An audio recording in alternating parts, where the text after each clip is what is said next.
Ahora vamos a hablar de la velocidad. Tomamos de nuevo una partícula, cuya posición inicial será esta de aquí. La partícula se va a mover por el plano y va a terminar aquí, por ejemplo. Tiene una posición inicial y una posición final. Esto era la trayectoria. ¿Qué es la velocidad? Imaginad que la partícula va, por ejemplo, por este trozo. ¿Qué pasaría si la carretera se cortase aquí y la partícula, digo carretera, suponiendo que fuese un coche, algo que se esté moviendo, una moto, si la carretera se cortase aquí y saliese disparada la partícula, ¿hacia dónde iría? Pues la partícula saldría disparada hacia allá. Dibujo ese vector que es tangente a la trayectoria. ¿Y qué pasaría si, por ejemplo, la partícula saliese disparada cuando está aquí? ¿Hacia dónde iría? Pues saldría disparada hacia allá, de nuevo, tangente a la trayectoria. Si os fijáis, dirección tangente a la trayectoria, sentido, siempre en el sentido en el que se esté desplazando la partícula.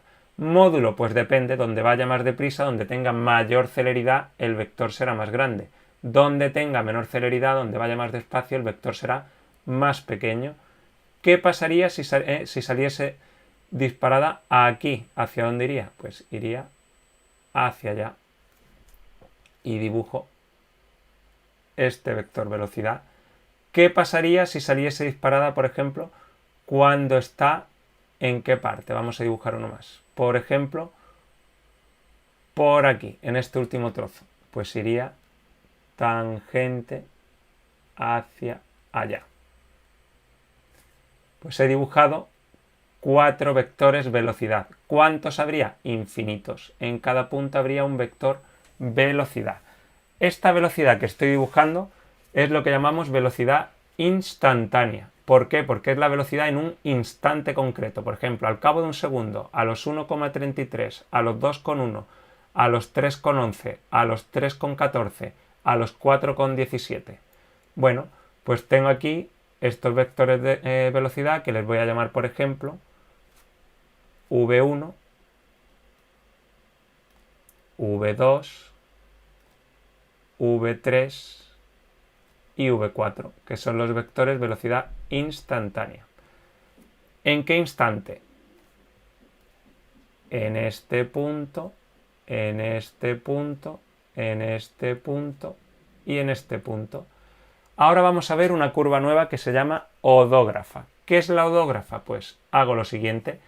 Cojo los 4 vectores velocidad que he dibujado y los voy a colocar ¿dónde? En el origen de coordenadas. Cojo V1 y V1 irá desde aquí, bueno, aproximadamente una cosa así. V2, ¿cómo va? Casi horizontal hacia allá. V3, ¿cómo va? Hacia aquí abajo. Y V4, ¿cómo va? Más vertical.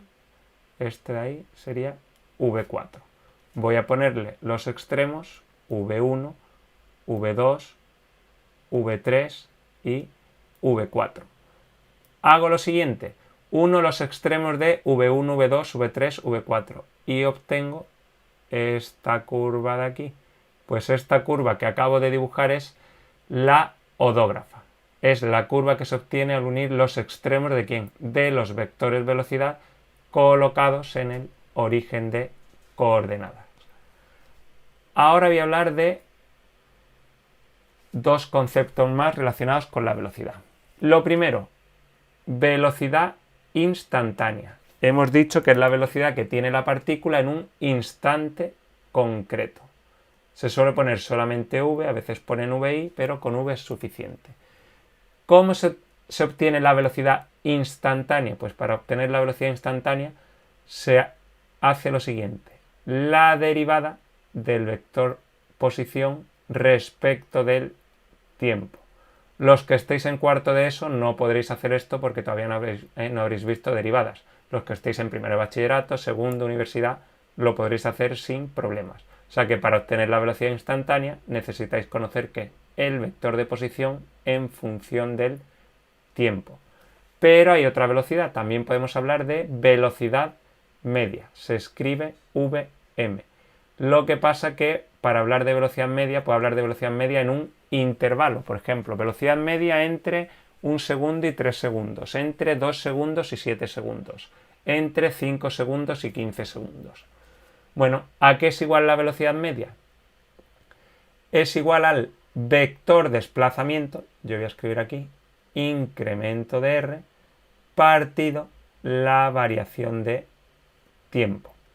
O sea que será el vector posición final menos el vector posición inicial partido incremento de t. ¿Qué quiere decir esto? Que el vector velocidad media tendrá la misma dirección que el vector desplazamiento. Tendrá el mismo sentido, ya que la variación de tiempo siempre es positiva. Pero lo normal es que tenga diferente módulo, porque es el vector desplazamiento entre el incremento de tiempo. Por ejemplo, habíamos dicho que esta era la posición a los 0 segundos y esta era a los 5 segundos. Pues dibujo el vector de posición a los 0 segundos, que será este de aquí, y le voy a llamar R0, y el vector de posición al cabo de 5 segundos, que es el vector que va desde aquí hasta aquí, y le voy a llamar R5. ¿Cuál será el vector desplazamiento? El vector desplazamiento es el que va desde el extremo de R0 al extremo de R5. Ese de ahí es el vector desplazamiento. Sería el incremento de R. Pero resulta que, voy a poner aquí velocidad media entre los 0 segundos y los 5 segundos. Arriba es, hemos dicho, será R5, el vector de posición a los 5 segundos, menos R0, partido, ¿cuánto tiempo ha pasado entre 0 segundos y 5 segundos? 5. Pues será este vector, que es R5 menos R0, dividido en este caso entre 5. Pues si divido esto en 5 partes, me quedará una cosa aproximadamente de este tamaño. Irá de aquí aproximadamente a aquí. Bueno, está hecho a ojo. Este vector de aquí será el vector velocidad media entre los 0 segundos y los 5 segundos. Misma dirección que el vector desplazamiento, mismo sentido, pero tamaño diferente. Unidades, ¿en qué se mide la velocidad? Bueno, la velocidad en metros por segundo en el sistema internacional. ¿En qué se mide la posición? La posición en metros. Ahora vamos a hacer algunos ejemplos con los que quedarán más claros todos estos conceptos, que son bastante sencillos.